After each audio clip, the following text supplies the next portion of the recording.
Indonesia memiliki potensi besar sebagai pasar digital dengan populasi besar dan ekonomi yang berkembang pesat. Namun, beberapa raksasa teknologi Amerika Serikat justru malah lebih memilih berinvestasi lebih besar di negara-negara tangga seperti Vietnam dan Malaysia. Lalu mengapa banyak investor yang lebih memilih negara tangga dibandingkan Indonesia yang seharusnya menjadi daya tarik utama di kawasan tersebut? Selengkapnya akan kami ulas untuk Anda. Dalam raksasa teknologi global lebih kepincut daya pikat negara tetangga daripada RI. Kita lihat di slide yang pertama. Dalam beberapa tahun terakhir, Asia Tenggara memang telah menjadi medan pertarungan industri teknologi bagi perusahaan teknologi raksasa dari negara barat dan juga timur. Di mana raksasa teknologi Amerika Serikat pun menjajaki investasi di beberapa negara Asia Tenggara, di mana beberapa negara di kawasan tersebut ini mungkin mendapatkan investasi tersebut hingga mencapai belasan miliar dolar Amerika Serikat. Berdasarkan laporan Policy Brief Asian Digital Community 2040 oleh Economic Research Institute for Asian and East Asia 2023 menyebutkan sekitar 80% dari 440 juta pengguna internet di Asia Tenggara telah melakukan setidaknya satu pembelian online dengan penetrasi internet sekitar 75%. Nah, hampir 70% pengguna internet di beberapa IMS telah melakukan setidaknya satu pembelian daring. Nah, ketika persaingan antara Amerika Serikat dan China mengenai teknologi mutakhir dan pembatasan perdagangan semakin memanas, maka perusahaan-perusahaan teknologi besar bahkan yang bergerak di sektor-sektor penting seperti semikonduktor dan juga kendaraan listrik berupaya memperkuat rantai pasokan dan kemampuan produksi mereka di Asia Tenggara.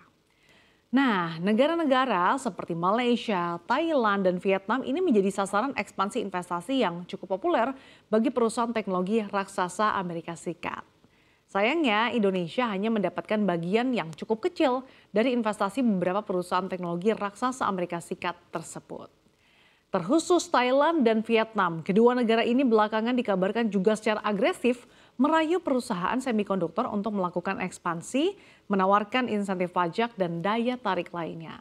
Sedangkan Malaysia ini sudah menjadi eksportir semikonduktor terbesar ke-6 di dunia dan juga mengemas sekitar 23% dari seluruh chip Amerika Serikat. Malaysia kini fokus juga di industri pada pengemasan chip yang lebih kecil dan juga lebih mampu meningkatkan daya komputasi. Dari nilai investasinya, beberapa perusahaan raksasa teknologi Amerika Serikat seperti Alphabet, Google, kemudian Apple, Amazon, Microsoft, kemudian Nvidia, SpaceX, dan Tesla pun ini cenderung beragam di Indonesia, kemudian Malaysia, Thailand, juga Vietnam. Kita lihat lagi di slide berikutnya. Sejak awal 2024, sejumlah raksasa teknologi dunia menyatakan minat berinvestasi di Indonesia.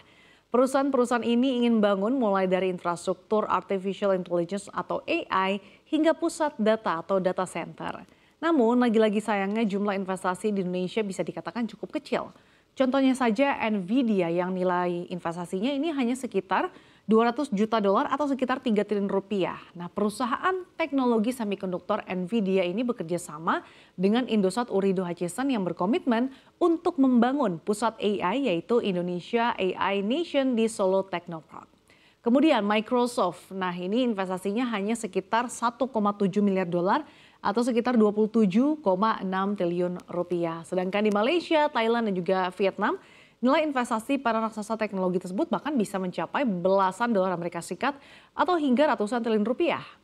Sementara itu Apple, nah Apple ini meskipun sejauh ini telah membuka 3 Apple Developer Academy di Indonesia yaitu di Tangerang Selatan, Batam, dan juga Surabaya, tapi total investasi perusahaan di Indonesia hanya mencapai 1,6 triliun rupiah.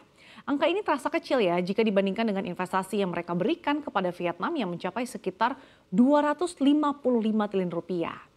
Nah, setelah berinvestasi lewat Apple Developer Academy, diketahui Apple telah menyampaikan komitmennya untuk berinvestasi sekitar 1 miliar dolar Amerika Serikat atau 16 triliun rupiah untuk membangun public AirTag di Batam meskipun saat ini memang masih dalam tahap negosiasi dengan pemerintah. Nah, sedangkan Microsoft tadi menyatakan bahwa mereka minatnya untuk membangun infrastruktur penyimpanan cloud dan juga AI, pelatihan keterampilan AI dan juga dukungan komunitas developer dengan total investasi bahkan mencapai 1,7 miliar dolar atau sekitar 26,9 triliun. Kemudian ada juga Goto yang menandatangani proyek kerjasama dengan anak perusahaan raksasa Tencent Cloud dan juga Alibaba Cloud untuk membangun infrastruktur pusat data internet, kemudian data center hingga pengembangan talenta digital di Indonesia senilai 500 juta dolar atau sekitar 7,8 triliun rupiah. Lalu yang menjadi pertanyaan, apa sih alasan raksasa teknologi global lebih terpikat untuk berinvestasi di negara tetangga? Kita lihat di slide berikutnya. Ya, yang pertama dari segi biaya tenaga kerja. Nah, di Vietnam ini menawarkan biaya tenaga kerja yang lebih rendah dibandingkan Indonesia, yang menjadi daya tarik tentunya bagi perusahaan teknologi yang ingin menekan biaya produksi. Selanjutnya, alasan yang kedua adalah kemudahan regulasi dan juga perizinan. Proses birokrasi di Vietnam dan juga Malaysia ini dianggap lebih sederhana dan transparan dengan kebijakan yang mendukung investasi asing langsung atau FDI. Tentunya hal ini memudahkan perusahaan teknologi untuk beroperasi dan juga berkembang. Berikutnya dari segi infrastruktur dan juga ekosistem teknologi, Vietnam dan Malaysia ini telah mengembangkan infrastruktur yang mendukung industri teknologi termasuk fasilitas manufaktur dan jaringan pemasok yang kuat. Selain itu, kedua negara ini memiliki ekosistem teknologi yang tentunya sangat berkembang pesat dan menjadi daya pikat bagi perusahaan asing. Ya pemirsa, meskipun memang berbagai upaya telah dilakukan oleh pemerintah, namun tentunya Indonesia perlu lebih agresif lagi dalam melakukan terobosan untuk meningkatkan daya tarik investasi bagi perusahaan teknologi raksasa mulai dari reformasi birokrasi, peningkatan infrastruktur hingga menciptakan iklim investasi yang kondusif agar dapat bersaing dengan negara-negara tetangga untuk memikat perusahaan raksasa teknologi dunia.